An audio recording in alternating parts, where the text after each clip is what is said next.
Caro, Thomas Ruffer, NewscomIn. In an interview that aired on 60 Minutes Sunday night, President Donald Trump reiterated his belief that America would win the trade war, battle, or skirmish that his administration launched earlier this year. The truth is that trade wars are much more complex than Trump's simplistic win-or-lose mentality suggests. Winning the trade war, whatever that even means, could come with major unintended consequences for the American economy. This should not come as a surprise. All governmental intrusions into the economy have unintended consequences, and these tariffs are a particularly potent intrusion into the free exchange of goods. Take what's happening at Kent International Inc., a South Carolina-based bicycle manufacturer. The Wall Street Journal reports that Kent, which currently employs about 167 people, canceled plans to hire another 30 or 40 workers as part of an expansion of the plant. The culprit? Trump's tariffs, which subject imported steel to a 25% tax and have triggered sharp spikes in the price of both foreign and domestic steel. Instead, the company is now planning to expand operations in Southeast Asia, where Chinese-made steel can be imported without the extra taxes. "We are not bringing jobs back to America with this thing," Kent CEO Arnold Kamler tells the Journal. "We are bringing jobs to different countries in Southeast Asia." Does winning the trade war mean offshoring American jobs? That's probably not part of the president's plan. Trump says the tariffs are a tool to bring China to the negotiating table and get it to stop engaging in unfair trade practices. In practical terms, the tariffs are forcing companies to rework supply chains, and that's not something the administration can control, nor should it try. As the Journal notes, some American companies are seeing increased revenue as manufacturers seek domestic suppliers to avoid import taxes.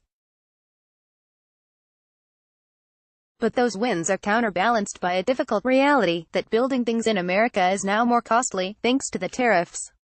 A speaker assembled in Florida with Chinese parts will be more expensive because of Trump's trade barriers, but the same speaker built in China and imported to the U.S. would be tariff-free, as the Journal notes. That's the rationale for the administration's continued escalation of the trade war. Last month, the White House targeted another $200 billion of Chinese-made goods, mostly finished products, with a new round of tariffs. The unintended consequences of tariffs extend out in a variety of directions. Tariff dodging is now a thing, for example. And the trade war may halt the joint Chinese-American project that was translating ancient Chinese texts into English. All of which is to say, trade wars are messy. Messy like blasting chunks of leftover lasagna into your neighbor's apartment.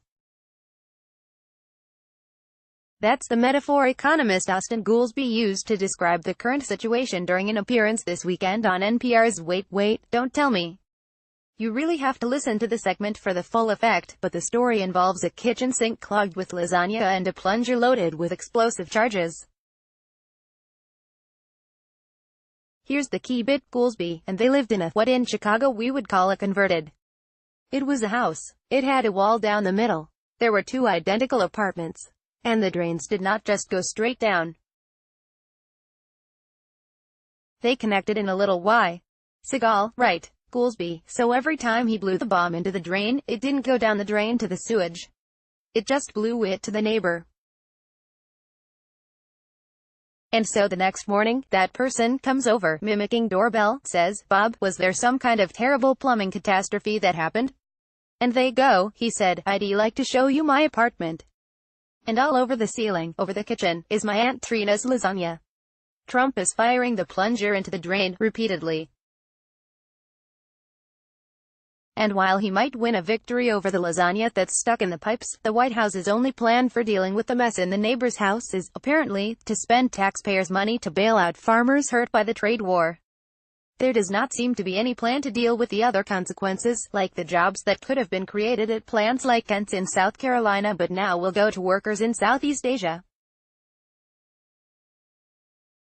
That's what tariffs do, says Goolsbee. You can blow the lasagna out of the steel drain. But when you blow it out of the steel drain, right onto the auto industry, Boeing, and all the others, it's all over the ceiling, he said. And that's what's wrong with this. It ends up destroying thousands more manufacturing jobs than you're saving in the one where you're doing it.